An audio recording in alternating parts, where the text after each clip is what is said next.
Las Cruces Senator Mary Kay Papen put to rest all the theories and rumors about who would be the next Senate President pro tem. The Southern New Mexico Democrat forged a voting bloc with conservative party members and Republicans, eventually forcing Senate Democrats to acquiesce and unite behind her.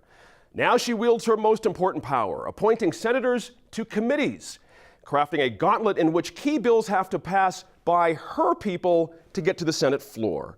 NMAF producer Matt Grubb sat down with the senator to talk about her new role. The idea behind your run, what were you seeing as underrepresented in the Senate, or what needed fixing? What called you here? Well, I don't know whether, well, women are underrepresented in the Senate. We were at 11, we're down to 6 now. But also the southern part of the state with the loss of Senator Garcia and the loss of Senator Jennings, it's again in leadership, or, north-south, whatever you want to say. So it's just having representation from all parts of the state.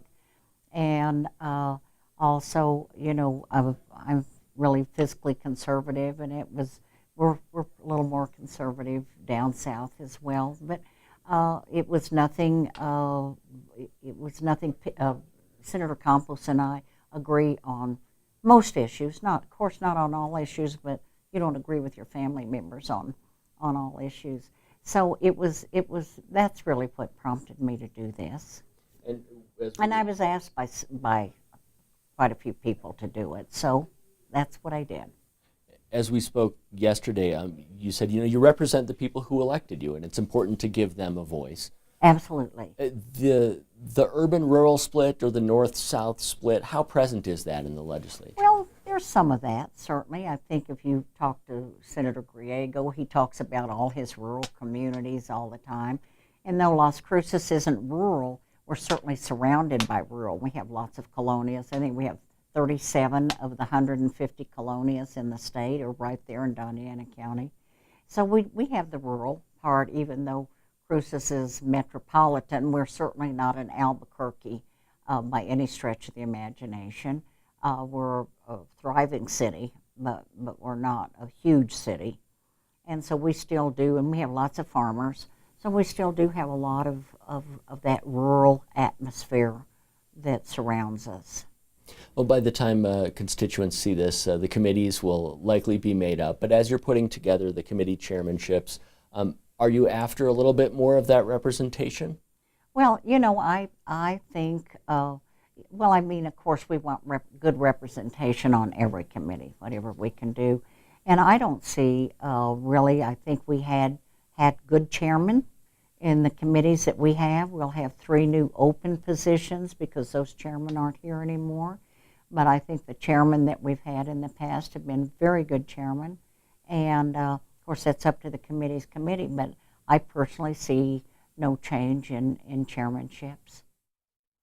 Your relationship with the governor, you're both from Las Cruces, and as you said, you won't agree with her on all issues, but how is your relationship? How do you expect to work with her? I don't know the governor well, but I do know her, and I have worked with her, and I've always been able to work with her very well. And I hope that continues. But, I'm sure that there will be things that we want from the Senate that she's not going to want, and things that she's going to want that we're not going to want. And so I hope that there's going to be some sort of an ability for us to step to the middle of the room and try and come together and make compromises on some of these issues that may possibly hold us apart. And those, I don't know what those are at this point. She just had her State of the State speech yesterday, and we're having our legislation funneling in now. Last year, Senate Democrats made a very concerted effort at bringing their own economics package to the table. Do you anticipate the same thing this year? Well, I think that we're certainly going to have some of that happening.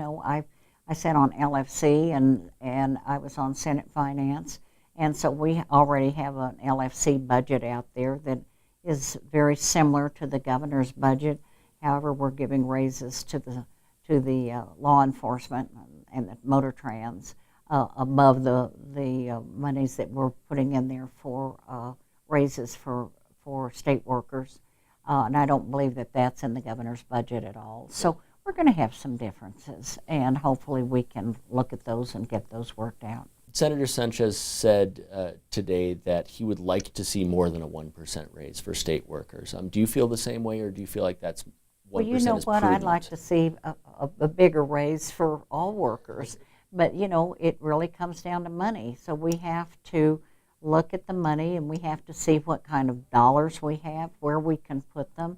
You know, we want more money for an education. We want more money for highways. We want more money in the prison system. So I think we have to be very prudent in the way we spend the money, but sometimes, at least as far as I'm concerned, I would certainly wish there would be more money for raises, but we have to also be very practical in looking at that. So you know, even though I would like to see it, doesn't mean that we have the dollars to do it, and if we have the dollars to do it, it would be good. Presumably, John Arthur Smith will stay on at Senate Finance, and I know one of the areas in which he's differed from some of his colleagues is on this constitutional amendment proposed that Senator Sanchez and obviously some others have supported, to take more money out of that for a certain number of years and give it to early childhood development. Is that something that you would like to see on the floor of the Senate this session? Well, I don't know whether it will make it. I did not support that in the last session myself, because people were calling it a rainy day fund, and I think there's a difference in the spelling between rainy and permanent. But I think that we're a state that is not in the same position as California, that's going into bankruptcy and all of this, and so part of it is we do have these reserves. I think water is going to be a huge issue. Texas is suing us and going to the Supreme Court. So I think we have to be very careful. Is early childhood important? Yes, absolutely important. I think that our children are probably our greatest natural resource that we have, and we have to make sure that we're moving them along and educating them properly, and so that we're able to do that. I don't know that I always think that money is the answer to everything. I have a young man that was in here today that's going to be the new student regent from New Mexico State University, and he was homeschooled. And I said, well, so you didn't have a large amount of money to do your schooling. So, you know, I think these are issues that we have to work out, but certainly early childhood and early education is the key to getting young people tracking early on. Senator, thanks so much for your time. You're so welcome, and thank you for stopping by.